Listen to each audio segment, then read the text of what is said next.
Olympic medal సాధించి దేశ కీర్తిని పెంచిన మహిళా రెజ్లర్లు రోడ్డుపై ఏడ్చారు. ఢిల్లీ పోలీసులతో ఈడ్చిపారేయబడ్డారు. కానీ మూడేళ్లు తిరిగేసరికి ఏమైంది? ఆరోపణలు ఎదుర్కొన్న బ్రిజ్భూషణ్ నిర్దోషిగా బయటకొచ్చాడు. అసలు రెజ్లర్ల పోరాటంలో ఏం జరిగింది? ఈ తీర్పు వెనుకున్న చేదు నిజాలేంటి?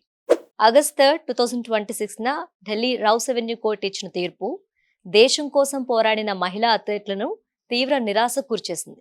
మాజీ డబ్ల్యూఎఫ్ఐ చీఫ్ బ్రిజ్భూషణ్ శరణ్ సింగ్ పై 6 మహిళా రెజ్లర్లు చేసిన తీవ్రమైన లైంగిక వేధింపుల కేసును కోర్టు కొట్టిపారేసింది.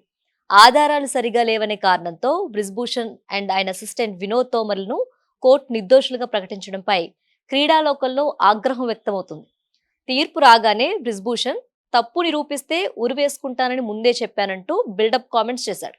కానీ సిస్టంలోని లొసుగులు, పోలీసుల అరకొర ఎంక్వైరీ వల్లే ఆయన బయటపడ్డానని స్పోర్ట్స్ అనలిస్టులు, నెటిజన్లు అంటున్నారు. జనవరి 2023లో స్టార్ రెజ్లర్లు వినేష్ ఫోగట్, సాక్షి మాలిక్, బజరంగ్ పూనియా రోడ్డెక్కినప్పుడు దేశమంతా షాక్ అయింది.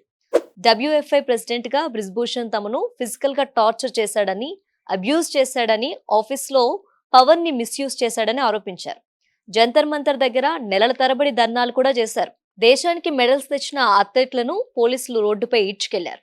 ప్రశ్నించినందుకు చేయి చేసుకున్నారు. దీంతో దేశవ్యాప్తంగా ప్రజలు రగిలిపోయారు. అంత జరుగుతున్నా బ్రిజ్భూషణ్ ని వెంటనే అరెస్ట్ చేయకపోవటంపై పొలిటికల్ ఇన్ఫ్లుయెన్స్ ఉందనే విమర్శలు మొదలయ్యాయి.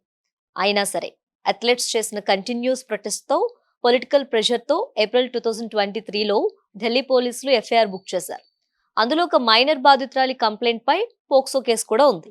అయితే ఎంక్వైరీ జరుగుతుండగానే సడన్ గా మైనర్ బాధితురాలు తన స్టేట్మెంట్ వెనక్కి తీసుకోవడంపై చాలా అనుమానాలు మొదలయ్యాయి.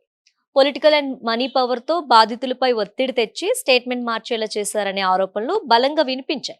దాంతో జూన్ 2023లో పోలీసులు పోక్సో కేసులో క్లోజర్ రిపోర్ట్ ఫైల్ చేసి బ్రిజ్భూషణ్ కి ఒక రకంగా సాయం చేశారు. మిగతా 6 మహిళా రెజ్లర్ల కేసులో ఛార్జ్షీట్ వేసిన బ్రిజ్భూషణ్ కి వెంటనే బెయిల్ రావడంతో ఆయన బయటే ఉండి కేసును ఇన్ఫ్లుయెన్స్ చేశాడనే టాక్ నడిచింది. డబ్ల్యూఎఫ్ఐలో ఆయన హవా తగ్గకపోవటం, ఆధిపత్యం కొనసాగటం వల్ల అథ్లెట్లు భయపడి ముందుకు రాలేకపోయారని కొందరు అంటున్నారు. మే 2026 నాటికి విచారణ పూర్తి చేసి ఆగస్టు 3న తీర్పిచ్చిన కోర్టు ప్రాసిక్యూషన్ ఆధారాలు ప్రూవ్ చేయలేకపోయిందని తెలిపింది. బట్ ఒక పవర్ఫుల్ పొలిటీషియన్ పై సామాన్య మహిళా అథ్లెట్లు పోరాటం చేయటం ఎంత కష్టమో ఈ తీర్పు ప్రూవ్ చేసిందని నెటిజన్లు ఆవేదన వ్యక్తం చేస్తున్నారు. వినేష్ ఫోగట్ వంటి ఒలింపియన్లు తమ కెరియర్లను, పథకాలను పనంగా పెట్టి పోరాడితే చివరికి దక్కింది ఏంటనే క్వశ్చన్స్ వస్తున్నాయి. ఈ జడ్జిమెంట్ వల్ల ఫ్యూచర్ లో స్పోర్ట్స్ ఫెడరేషన్ లో లైంగిక వేధింపులు ఎదురైతే ఏ మహిళా అథ్లెట్ కూడా ధైర్యంగా ముందుకొచ్చి కంప్లైంట్ చేయలేకపోవచ్చని ఆందోళన చెందుతున్నారు. మొత్తానికి లీగల్ గా బ్రిజ్భూషణ్ బయటపడినా ప్రజల కోర్టులో, క్రీడా అభిమానుల గుండెల్లో ఆయనపై వచ్చిన మరకలు మాత్రం చెరిగిపోవని సోషల్ మీడియాలో భారీగా ట్రోలింగ్ జరుగుతుంది.